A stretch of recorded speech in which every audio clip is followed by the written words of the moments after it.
Good day to everyone and welcome to Kalalaki National High School EMAT Clinic.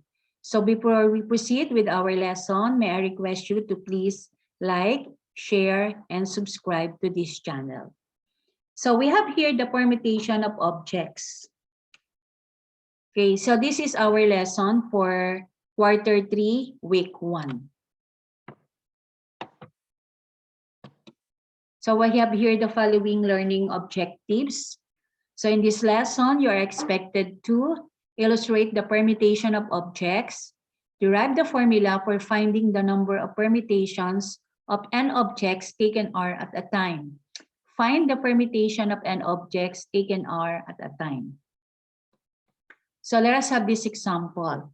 The face-to-face classes in Kalalaki National High School is now allowed, and the school canteen is ready to serve the students. The canteen operators ask the students to observe social distancing. The canteen sells kwek-kwek, fishball, and kikiam. There are also choices for the sauce, sweet or spicy. So how many possible outcomes are there? So one way of determining the number of possible outcomes is by systematic listing. So in here, isusulat nyo kung ano yung mga choices nyo sa food. It's either kwek-kwek, fishball, and kikiam. Then kung ano yung choice nyo for the sauce. So it's either sweet and spicy. So you have kwek-kwek sweet, so that's one choice. O kaya naman pwedeng kwek-kwek spicy. So meron na tayong dalawa.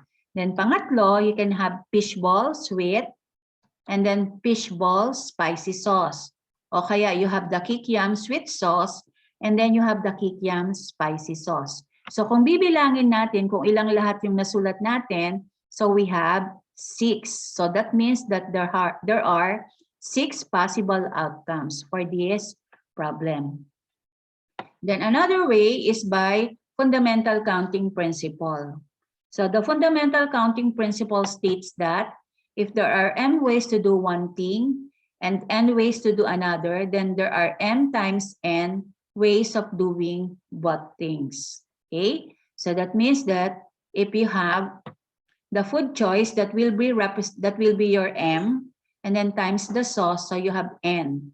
So it's equal to the number of possible ways. So that means that you have m times n is equal to the number of possible ways. Now, since your m, you have the food choice, so you have 3. And then for the sauce, so you have 2. So you have 3 times 2 is equal to 6 possible ways, which is the same with our answer in the fundamental or systematic listing.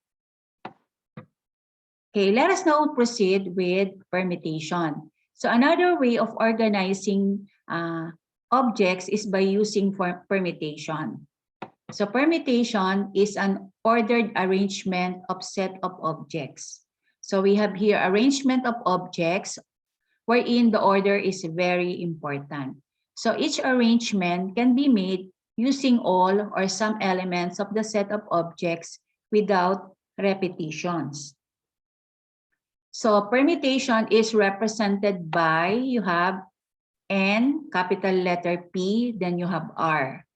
So small letter N, capital letter P, then small letter R. So paano natin babasahin to? So you have the permutation of N taken R at a time is equal to, so you have N factorial.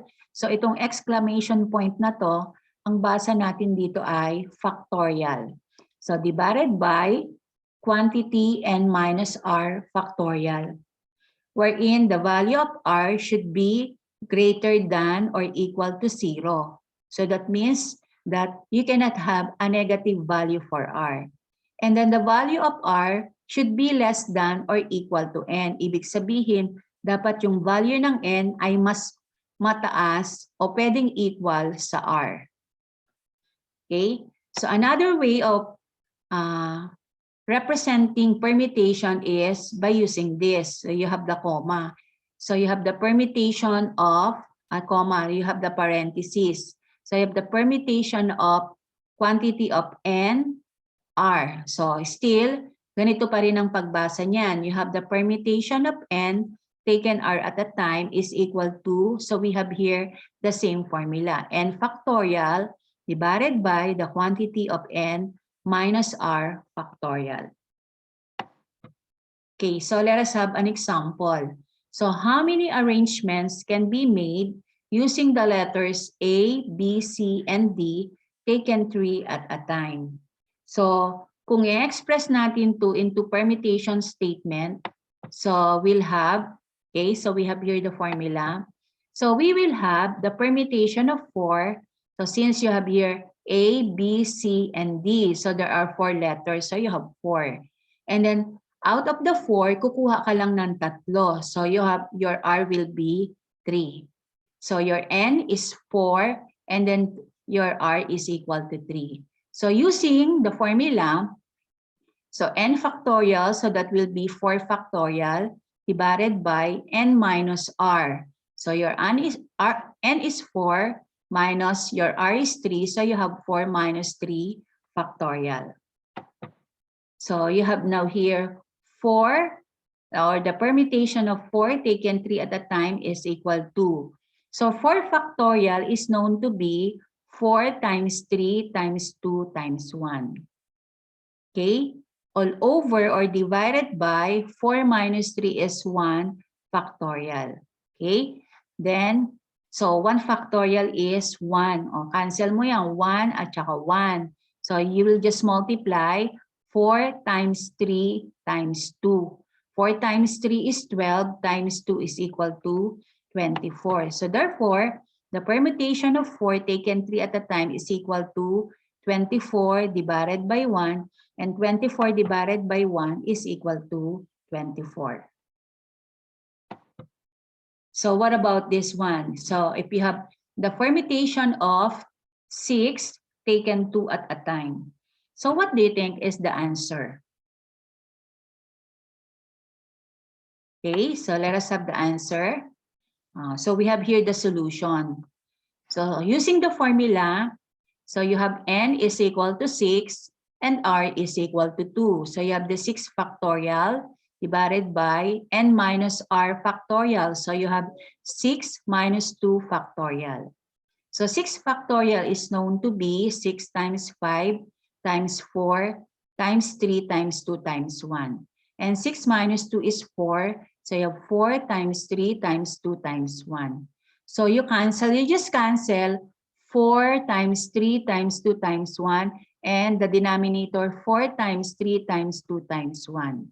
So you will just have 6 times 5, which is equal to 30. Or you get the value of all of these, 720 divided by 24, still you will get 30. But yung pinakamadali, so you just cancel or just expand it to 4 only. So you have 4 factorial. And then so since the denominator is 6 minus 2, so you also have 4 factorial. Cancel all of them. So you will just have 6 times 5, which is equal to 30.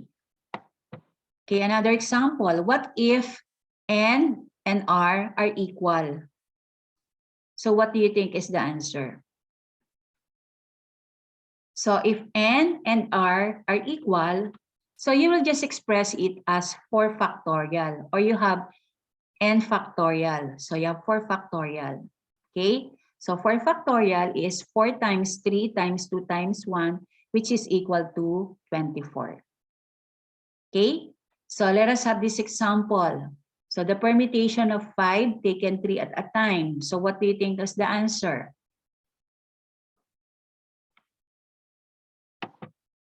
Okay, so using the formula, your N is 5 and R is 3. So you have 5 factorial all over 5 minus 3 factorial. 5 minus 3 factorial is 2. So you will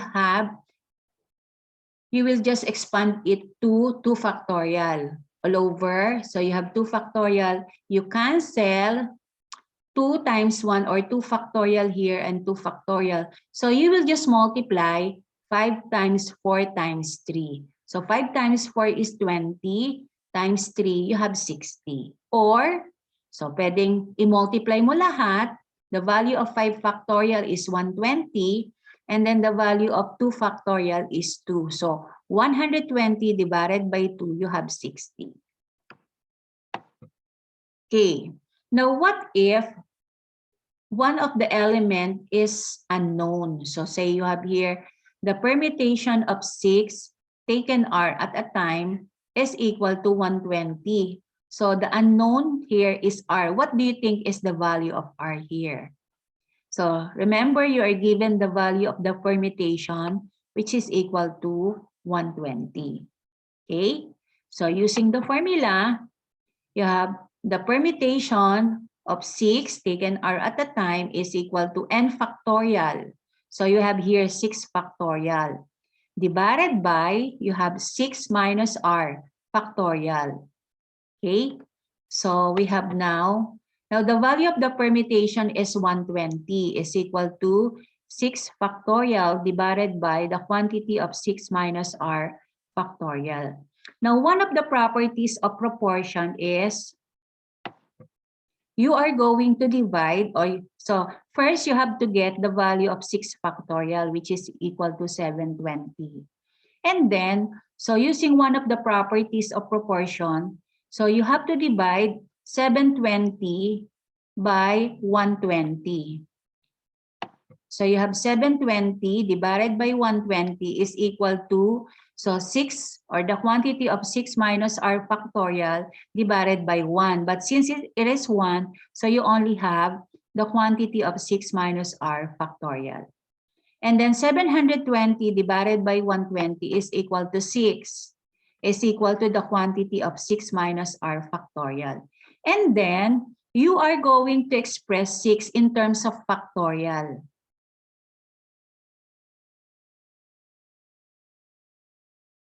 So what factorial express on number expressed in factorial will give you a value of 6.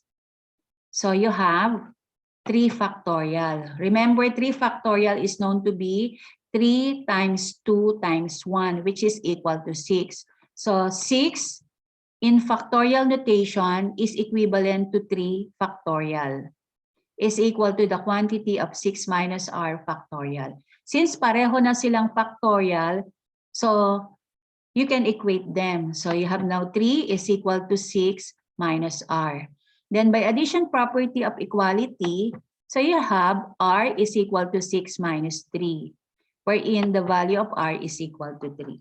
And then if you're going to check, so the permutation of 6 taken 3 at a time is equal to 120. So it is correct.